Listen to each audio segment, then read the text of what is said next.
O Senhor esteja convosco. Proclamação do Evangelho de Jesus Cristo, segundo Mateus. Naquele tempo, a fama de Jesus chegou aos ouvidos do governador Herodes. Ele disse a seus servidores: é João Batista que ressuscitou dos mortos, e por isso os poderes miraculosos atuam nele. De fato, Herodes tinha mandado prender João, amarrá-lo e colocá-lo na prisão por causa de Herodíades, a mulher de seu irmão Filipe. Pois João já tinha dito a Herodes: não te é permitido tê-la como esposa. Herodes queria matar João, mas tinha medo do povo, que o considerava como profeta. Por ocasião do aniversário de Herodes, a filha de Herodíades dançou diante de todos e agradou tanto a Herodes que ele prometeu com juramento dar a ela tudo o que pedisse. Instigada pela mãe, ela disse: dá-me aqui num prato a cabeça de João Batista. O rei ficou triste, mas, por causa do juramento diante dos convidados, ordenou que atendessem o pedido dela e mandou cortar a cabeça de João no cárcere. Depois, a cabeça foi trazida num prato, entregue à moça, e esta a levou para sua mãe. Os discípulos de João foram buscar o corpo e o enterraram. Depois, foram contar tudo a Jesus. Palavra da salvação.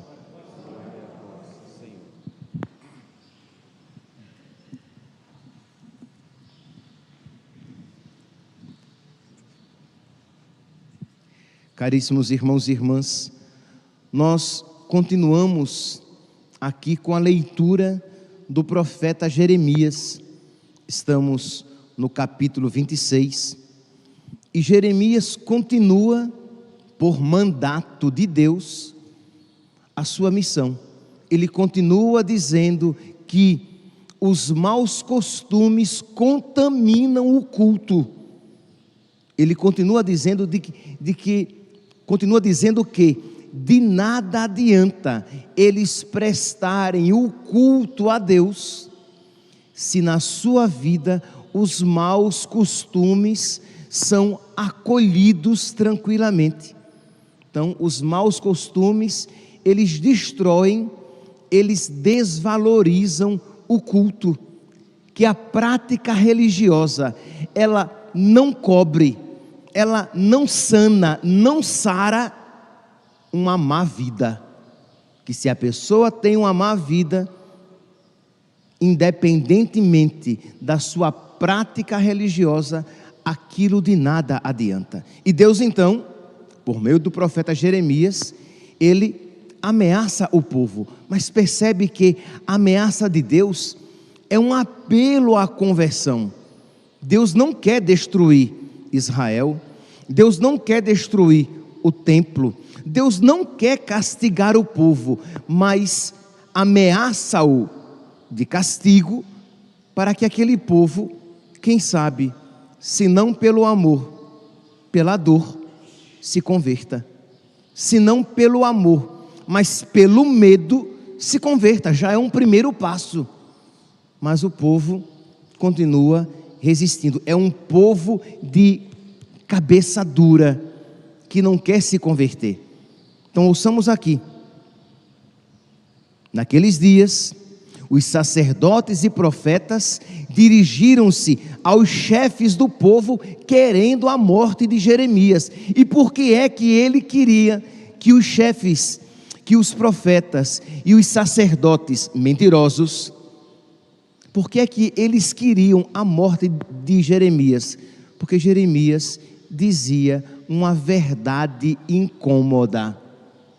Lembra que de uma maneira, digamos, perfeita, aconteceu com nosso Senhor, o justo que era perseguido por causa da sua justiça.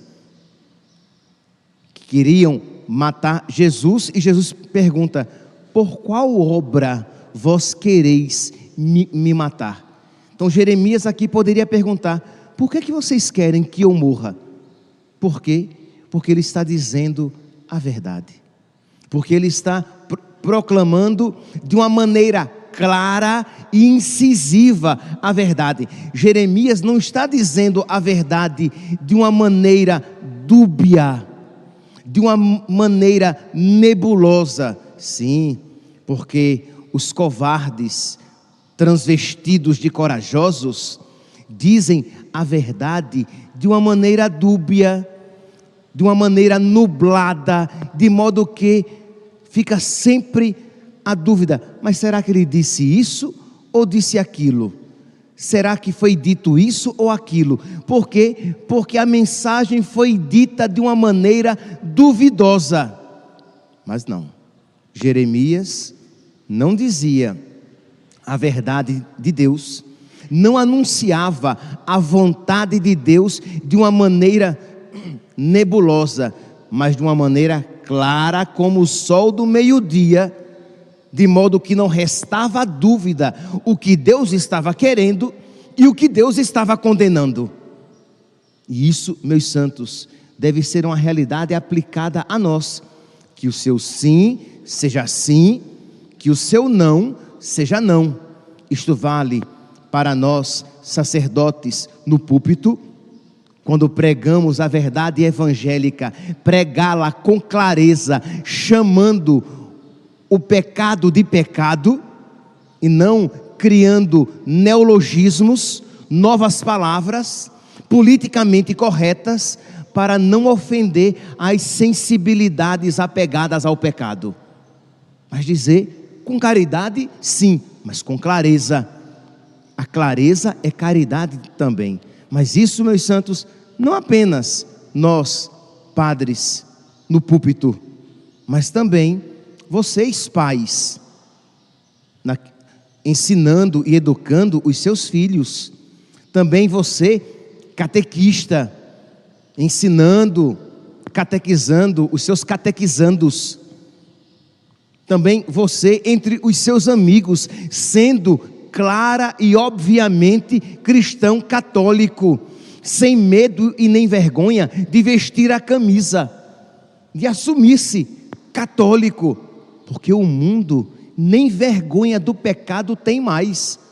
Agora, bonito é apresentar-se pecador às claras. Se você assume uma vida de pecado para a mentalidade atual, o bonito é o quê? É viver o pecado sem vergonha nenhuma, de uma maneira desavergonhada, enquanto os cristãos católicos querem viver a sua fé de uma maneira tímida, de uma maneira escondida, sem proclamar, sem orgulho, mas com toda a gratidão a Deus, às claras, a sua fé. Os filhos das trevas são muito mais astutos, são muito mais espertos nos seus negócios do que os ditos filhos da luz. Pois bem, então Jeremias, com toda a clareza, ele dizia a verdade e ele condenava o pecado, e os maus sacerdotes e os maus profetas queriam a sua morte. Então, disse Jeremias, os chefes do povo chamaram-no, já que os sacerdotes e os profetas pediram-lhe a morte, os chefes do povo chamaram-no, e disse Jeremias aos dignatários e a todo o povo: o Senhor me incumbiu de profetizar para esta casa e para esta cidade, através de todas as palavras que eu disse. Isto é, olha, o que eu estou dizendo não é palavra minha, é palavra de Deus. O que eu estou ensinando não é um ensinamento criado na minha cabeça, inventado por mim, mas é um ensinamento que eu recebi de Deus, e que todo pregador, que todo sacerdote deveria ter essa autoridade de dizer: olha, o que eu estou pregando, a igreja prega há mais de 2000 anos. É uma verdade ensinada pela igreja há mais de 2000 anos, escrita na palavra de Deus, presente na tradição viva da igreja, e no ensinamento dos papas ao longo dos 2000 anos, e ensinamento este vivido pelos santos de mais de 2000 anos na única Igreja de Cristo. Então nós não podemos hoje em dia mudar, subverter o ensinamento de mais de 2000 anos de Cristo, da Igreja de Cristo, da única Igreja de Cristo, para agradar a plateia, porque as sensibilidades pecaminosas se melindram quando nós anunciamos o Evangelho. Então precisamos, meus santos, ter essa coragem, mas esta coragem que coloca a própria fama e a própria vida em risco. Quem não quer perder nada, não anunciará o Evangelho. Quem está apegado a coisas ou pessoas e não disposto a renunciá-las, as coisas ou as pessoas, por causa de Cristo, nunca será um arauto da verdade, nunca será uma boca da verdade, mas será sempre um hipócrita que na verdade se cultua a si mesmo, a sua imagem, a sua fama, a sua segurança, a sua vida aqui neste mundo. Mas quem amar a sua vida neste mundo, vai perdê-la. Mas quem estiver disposto a perder a sua vida, vai ganhá-la por toda a eternidade. Jeremias, santo Jeremias, que não conhecia esta frase de Jesus, a vivia profundamente. Ele amava mais a Deus do que a sua própria vida. Pois bem, então Jeremias diz, olha, agora portanto, tratai de emendar a vida e as obras. O que eu disse, foi Deus que me mandou dizer, eu não volto atrás. Se vocês não se converterem, a nação será destruída, o templo será destruído, e vocês serão levados como escravos em exílio. E eu digo isso, se vocês não mudarem de vida, isso acontecerá.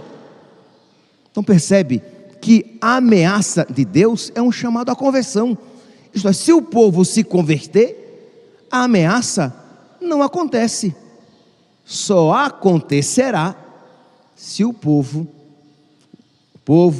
os chefes do povo, os sacerdotes e os profetas não se converterem.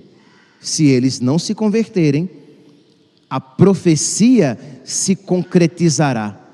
Como? Se nós não nos convertermos, nós nos perderemos por toda a eternidade.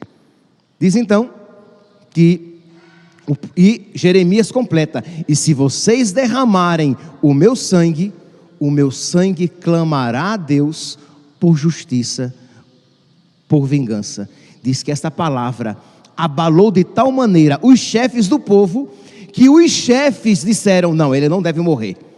Os chefes do povo, os sacerdotes e os profetas, continuaram querendo a morte de Jeremias, empedernidos em seu pecado, engastados, fincados, enraizados no seu pecado, não queriam mudar de vida. Os chefes do povo temeram a Deus e, pelo menos naquele momento, protegeram Jeremias.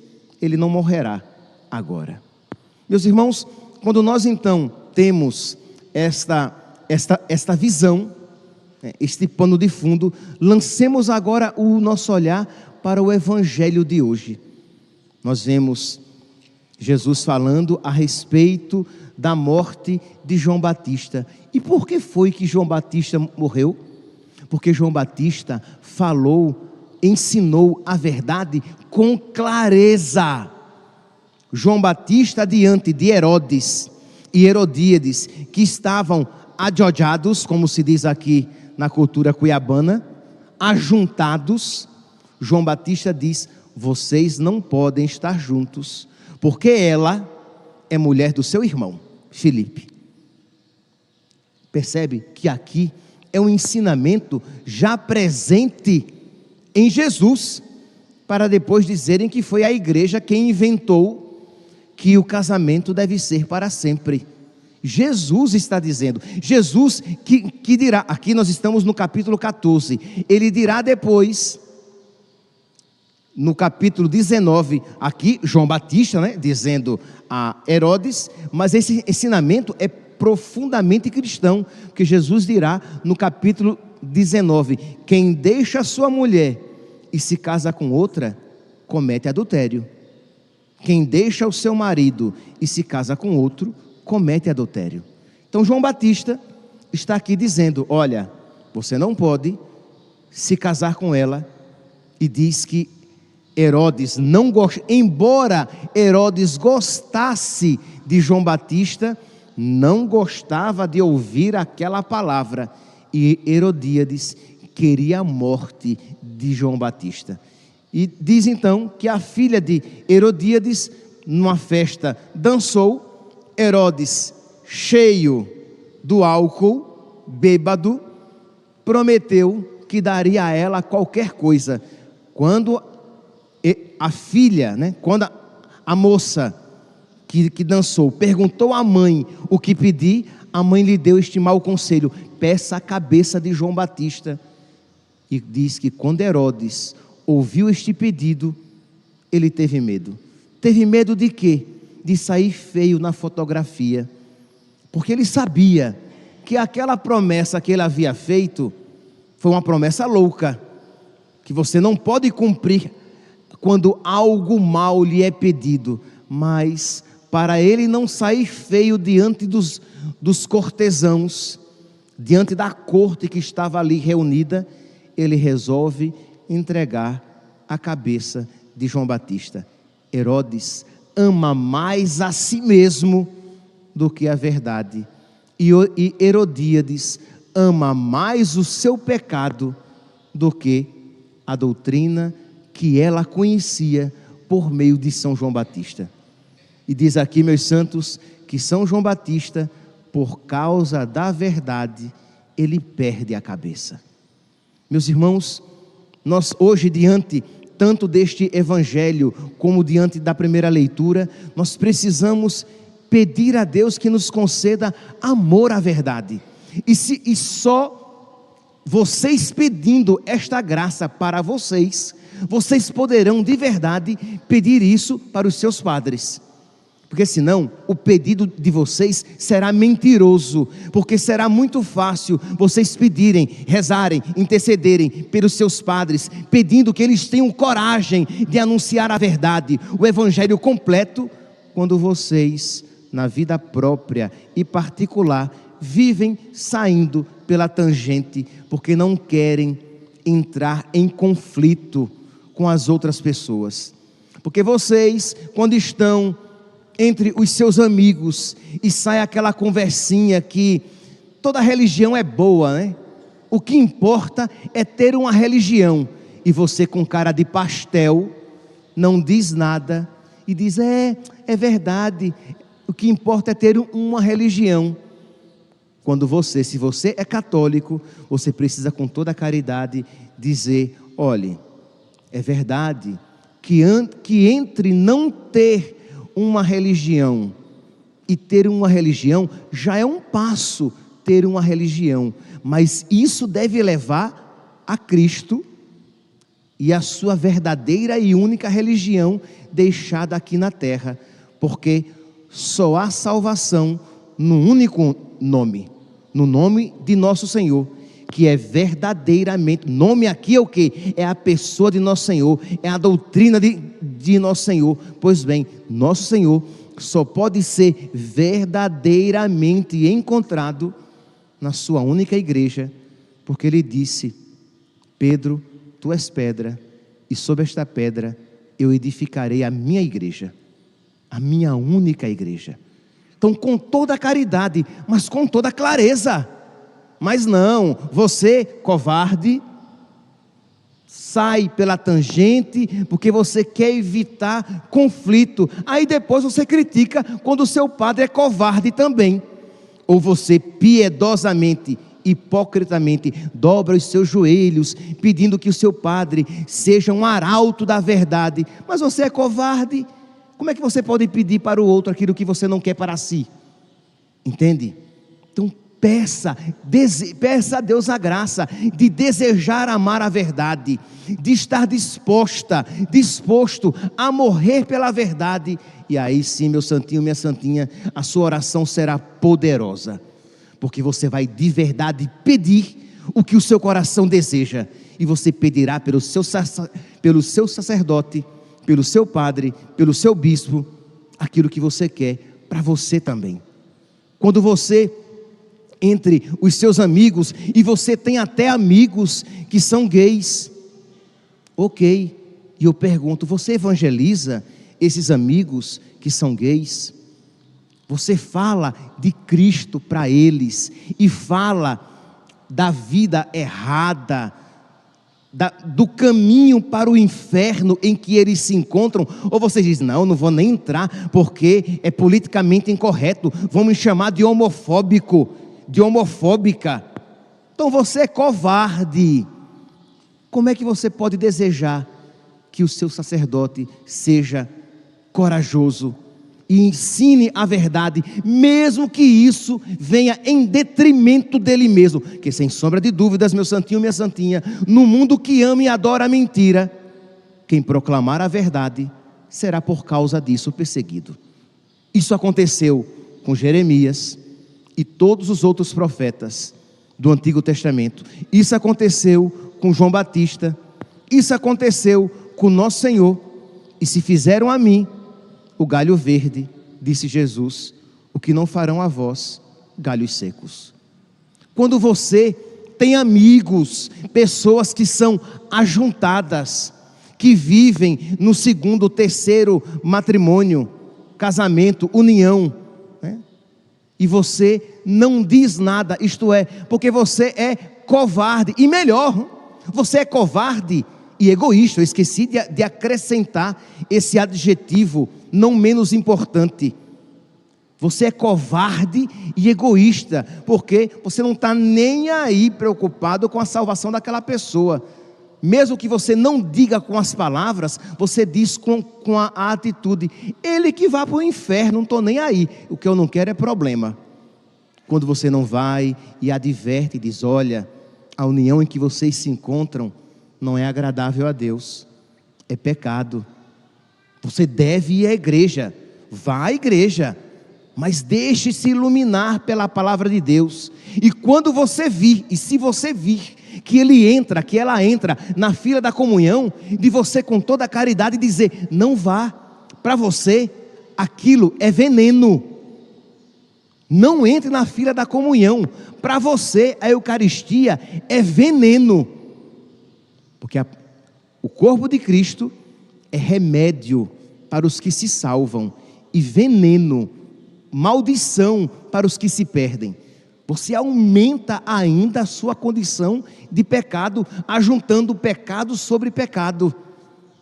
Quando você sabe que o seu amigo está traindo a sua esposa, que o seu amigo, ele assiste vídeos indecentes, você não apenas, você reclama claramente quando ele manda para você, como você o adverte também, porque você tem caridade, que você tem amor à verdade, porque você tem amor a Cristo e sabe que isso agrada a Cristo, e o que você quer é agradar a Cristo, e não ter cada vez mais amigos, porque quem ama mais seu pai, sua mãe, seu irmão, sua irmã, seu amigo, sua amiga, mais do que a mim, não é digno de mim, não pode ser meu discípulo.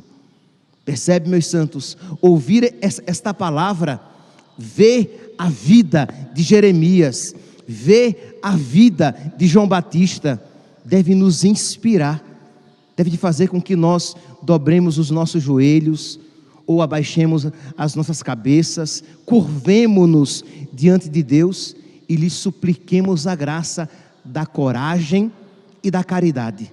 Que nós tenhamos coragem de anunciar a verdade, que nós tenhamos coragem de sofrer pela verdade, e que nós tenhamos caridade de, pelos nossos irmãos, sofrer. Lembremos-nos, Jeremias, o que é que ele queria? Ele queria que os seus não se perdessem, e para isso dizia coisas desagradáveis, mas ele era movido por caridade. Às vezes o pai e a mãe, porque não querem desagradar o filho, não dizem o que ele precisa ouvir. O amigo, a amiga, porque não quer perder a amizade, não diz o que ela precisa ouvir. De modo que você ama mais a sua imagem, o seu conforto, o seu bem-estar, a sua pseudo-tranquilidade, a sua falsa tranquilidade, do que a verdade e aquela pessoa que deveria ser corrigida. Que Santo Jeremias interceda por nós, que São João Batista interceda por nós, para que a verdade de Cristo esteja sempre presente, viva e seja proclamada pelas nossas vidas, pelas nossas bocas e pelo nosso testemunho. Louvado seja nosso Senhor Jesus Cristo, para sempre seja louvado.